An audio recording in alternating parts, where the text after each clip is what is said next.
Hey there, a lot of you are wondering, what do the rising interest rates mean for the real estate market? Are we headed for another 2008 and 9 crash, or are we headed for real estate times like we've never seen before? Let's find out.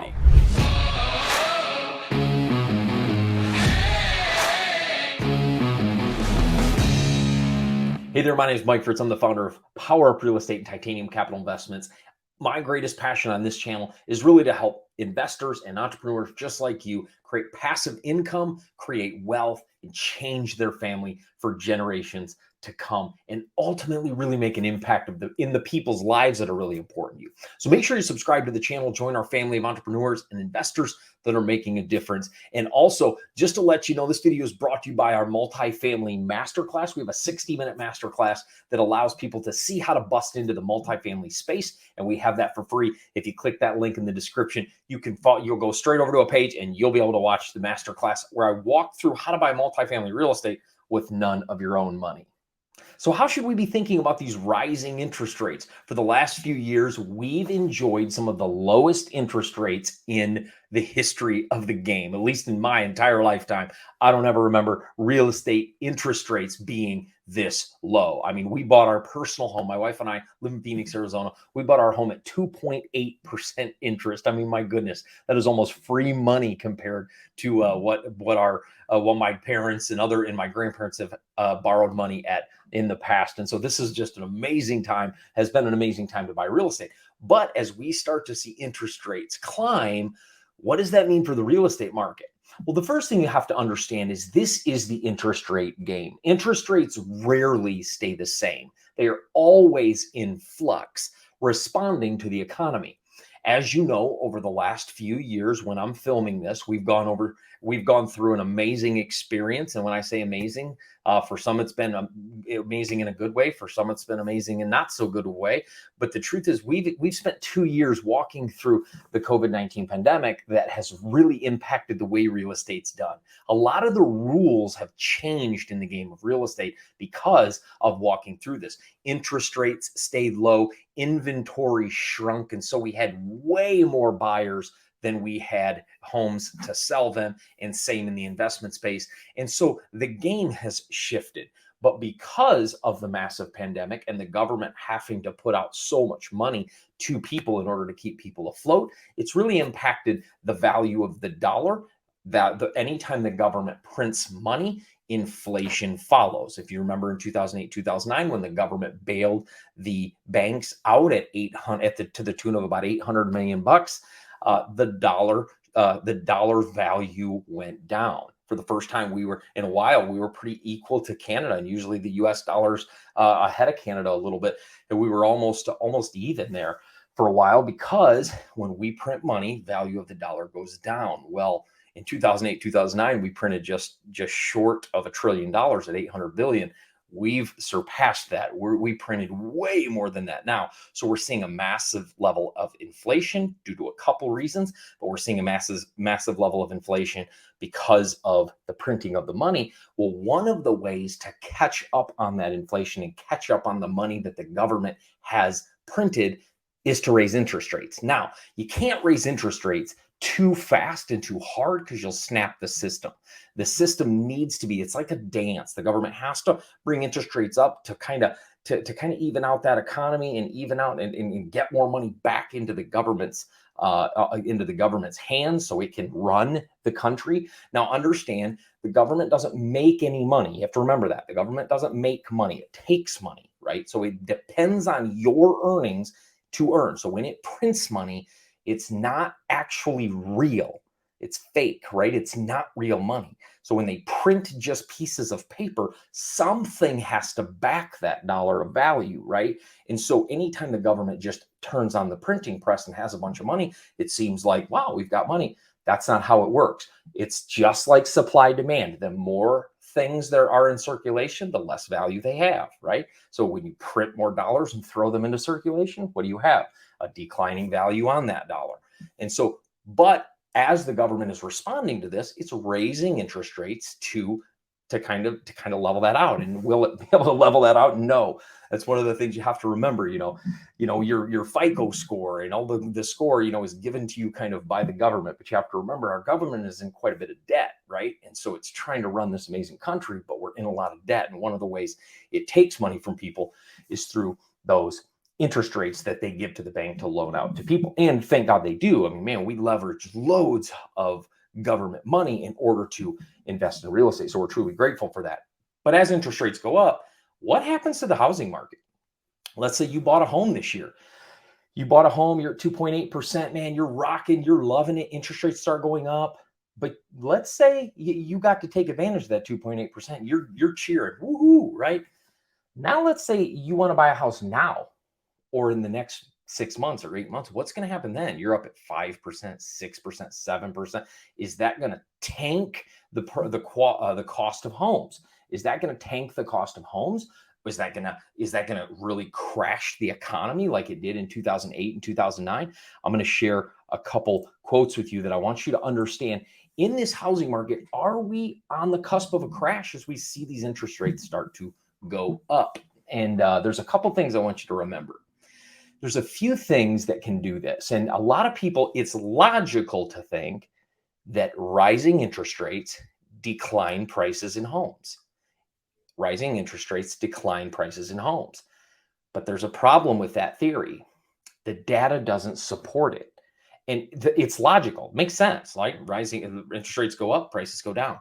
No, what happens is the people selling the home don't have to lower their price. But often what happens is the people buying the home just buy a lesser home.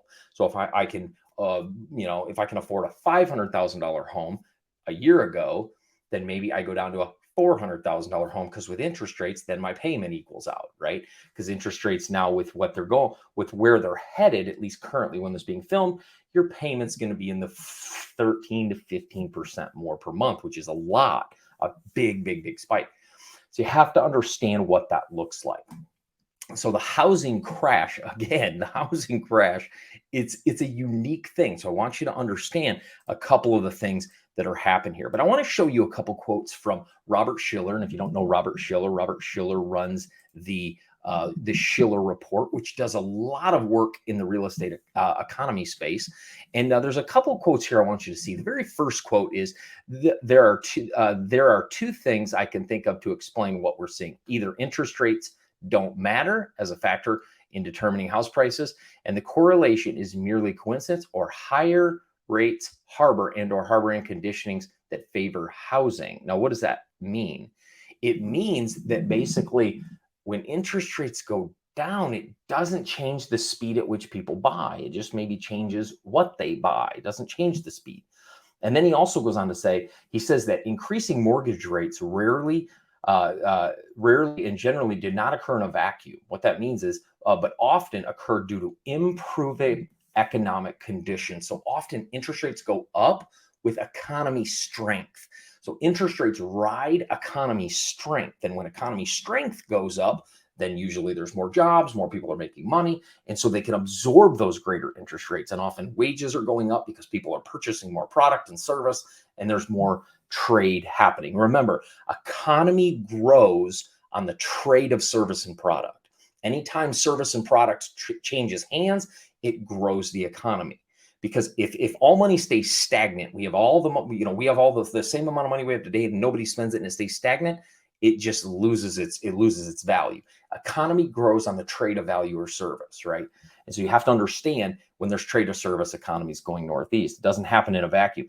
Even though an increase in interest rates should, here we go, logically drive down home prices, other factors in the economy that generally accompany those rising rates usually prevent that from occurring. And often that could be raising wages. It can be increasing people getting promoted. It can be often when economy is good, there's more jobs are created and more positions can be filled, which people get promoted and people generally can make more money, etc. And so that's why the interest rates aren't as connected as you might think. And then one of my favorite quotes, a Yale economist, which is the Shiller Home Price Index, here we go, agrees, there is not a tight fit at all between the two. Here you go. High mortgage rates do not translate automatically into low home prices. He says in order to demonstrate his point, he provided the following data, which he compiled. He compiled data that proved, listen, it doesn't necessarily correlate that prices go down when rates go up. It may change the buying size of purchasers, but it doesn't necessarily crash the economy. So when you're thinking about the economic crash coming, is the economy going to crash? You have to remember the economy crashes on one single solitary truth. When supply, the real estate economy, by the way, not talking about economic at whole, I'm talking about the real estate economy. Real estate crashes when supply and demand get too far apart. And what I mean is when supply outruns demand, you have a real estate crash. That's what happened in 0809. The banks were giving out money like crazy, and they were giving out 50-year loans, 0% down on ARM loans. ARM loans are adjustable rate mortgages. What that means is that rate's going to change. And when that rate changed, their interest rate went up and their payment went up, and these people couldn't afford homes. So they had to move out of their homes. And then we had a massive surge of foreclosures to the market. Well, what did that do? That created an inventory ahead of demand issue. Inventory ahead of demand. You cannot have a real estate crash where you have people making good money you have a very few homes. You can't have that. It just doesn't work that way. Now, can you have a foreclosure surge that closes that gap and adds tons of inventory at one time? Yes. But we're also in an economic time where businesses are hiring left and right. They need employees. Things are trading quickly. Supply chain issues definitely drive the value of things up. When you have a supply chain issue, another factor in an economic raise. But think about this for a minute. When you have supply chain issues and people need stuff, that means things are being traded. That's good news. Now, do I want the supply chain issue fixed? Of course, that's gonna healthify our economy, and the same with real estate. You don't want demand getting so far ahead of supply that prices you're paying 2, 3, 4 times what you should be paying for a house. You don't want that. That's not a healthy economy. Healthy growth, 20, 30, 40% in a year, which some homes have done. That's not healthy growth. Healthy growth is in that 5 to 10% per year. And even that's quite a bit. And so again, you have to understand 10% would be quite a bit. You just have to understand what the economy looks like. So are we headed for a crash? Do the rising interest rates mean real estate's crashing? Not necessarily. And the only way we're going to see the crash is if demand falls behind supply. You have to understand it just doesn't work like, oh my goodness, the real estate crashed out of nowhere. There's got to be a reason, and it's because there's more product than there are buyers. A friend of mine lives in Denver, Colorado, and there was currently I think this was about 5 months ago, there was 914 listings and 14,000 real estate agents. Do the math. There are a ton of people trying to sell homes, only a little bit of inventory. Okay. Right now we are in the 3 to 4 million range of more buyers than we have homes. A lot more demand than we have supply.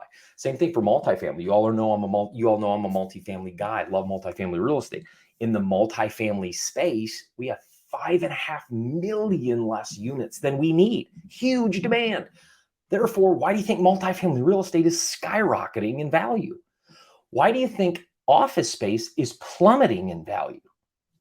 There's more demand than there is supply there's more supply than there is demand. Because of COVID, a lot of people went home. They stopped using the physical offices. So you have to understand, this is the key piece to make sure you understand.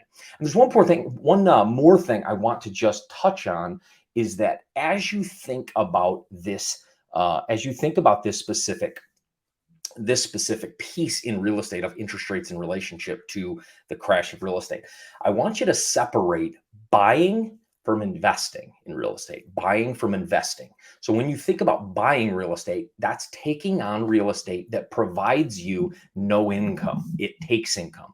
Buying a personal home, Robert Kiyosaki taught us in Rich Dad Poor Dad, is a liability. It costs you money versus makes you money in investing real estate. So when you buy real estate, it costs you money. You invest in real estate, it makes you money. Those often need to be separated when talking about a housing crash. Because in 2008, 2009, we saw a massive crash in real estate, but that made more real estate millionaires than any other time in my lifetime. Why? It made more millionaires because people were investing in those homes instead of buying just to own and needed to come up with that payment out of their income. So you have to understand when you're talking about a crash, you need to separate. Are we talking about liability real estate, just things that people own that cost them money? We're talking about investment real estate. Investment real estate. Investment real estate is a different bear because it's making you money. Now, in the middle of a crash, investment real estate still might lose all their value. I mean, multifamily real estate weathered 2008, 2009 pretty well, but guess what? It lost its value too. You have a multifamily building that was, worth peanuts compared to what it is today, but guess what didn't go down? Cash flow, because it was making money. So understand when you're talking about a crash, you got to separate the two. You got to separate the two. That's a really important thing to think of when you're thinking about a real estate crash. So do rising interest rates mean a crash in real estate? The answer is no, not necessarily. In fact, you want to make sure that you separate buying and investing. Investing in real estate, you never don't invest in real estate. Always invest in real estate, but you invest smart. You change your strategy up, right? So if I'm going to do a buy and hold, I make sure it cash flows enough. Even if the value goes down, I'm still going to cash flow through that storm. So you have to understand, you just change your strategy. Do interest rates down mean real estate crash coming? Not necessarily. In fact, the data shows it doesn't really make housing prices go down or make the market crash. It just may change people's buying patterns. So again, make sure you also go into the description, click that link, get your free multifamily masterclass. It's a masterclass I put together to really help people buy multifamily real estate with using other people's money, not leveraging your own. So make sure you go down, click that link, get your own free 60-minute training. Love you all. Have a fantastic day, and I'll see you in the next video.